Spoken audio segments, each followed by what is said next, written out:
I love it when a bunch of creators get together and try to do something a little different from the norm. This film, Freaky Tales, does just that. I was interested in the film because it got Pedro Pascal in it, but I have seen Pedro in a bunch of stuff recently where he's just kind of playing it safe. It's almost like he's getting a paycheck. And that's fine. You know, actors have been doing that for years. I just wanted him to see him do something a little meaty. And obviously, he's back with The Last of Us Season 2, and I'm loving him in that role. He's fantastic. Here, he's also fantastic. However, he is not the huge draw. He's a part of the draw because there are four different stories that interconnect to making this film what it is. And the culmination of it, let's talk about whether it's worth you watching it. Four interconnected stories set in 1987 Oakland, California, will tell about the love of music, movies, people, places, and memories beyond our noble universe. Directed and written by Anna Boden and Ryan Fleck. First off, Ben Mendelsohn in this, I mean, he's normally a character. He's been in so many things that he's the bad guy, and he does really well at playing that bad guy. Here, he's a bad guy that you absolutely love to hate and want to die. There's also a bunch of, if you get triggered, there's a bunch of Nazis in this. However, some of those Nazis do get their upcoming, so put that as a caveat towards the end. The whole film pays off at the end. So if you're feeling as you're watching this movie that each story is maybe not as connected as you were hoping it was going to be, or that one of the particular stories that you're watching doesn't quite vibe with you, you're not as enjoying it for it. The creative process is an ensemble piece, really. And as you get towards the end of this, there is a fruition that is so gory, but so brilliant, that I think it leaves you on a high. It also has some really great moments with the credits, so stay and watch the credits. I normally try and do that if I can, but one of my pet peeves of filmmakers today is, and I think you can choose where you use this, but not to use the real estate that you're given with the time of with the audience that you have.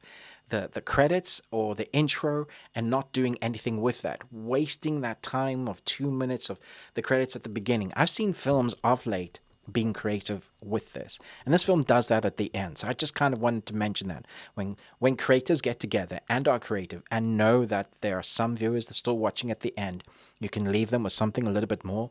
I think that works wonders. And if I ever am lucky enough to do a feature myself, I will definitely be using that real estate. The four shots are going to hit very differently for people that watch it from whatever demographic you come from.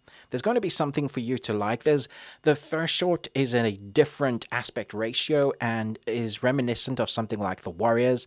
It's about a bunch of outcasts that are targeted by Nazis, and the clash is an interesting one.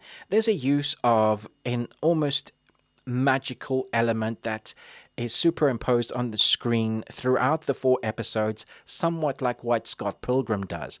There's an element of that in here. It's having fun with the stories. It knows what it is, and it's not taking itself too seriously, even though they are very serious themes. There's a rapping battle that works out quite well. That is quite fun. I think that's my least favorite.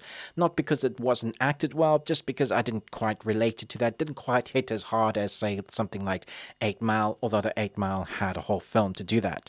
Then we have Pedro Pascal's story, which is dark and has a great moment. The poster of this film does lie, though. You see Pedro in one of the posters holding an axe.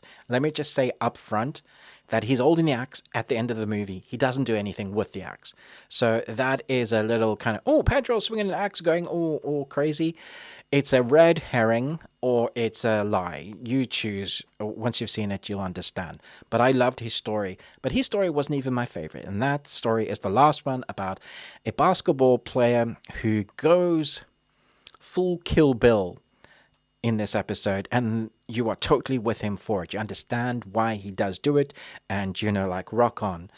And it was so wonderfully shot, very gory, very real, somewhat authentic, but super stylized in places. Just a blast to watch. And that was the story that kind of connected all the other stories. I'm going to give this a 4 Nicolas Cages out of 5. You turn me on.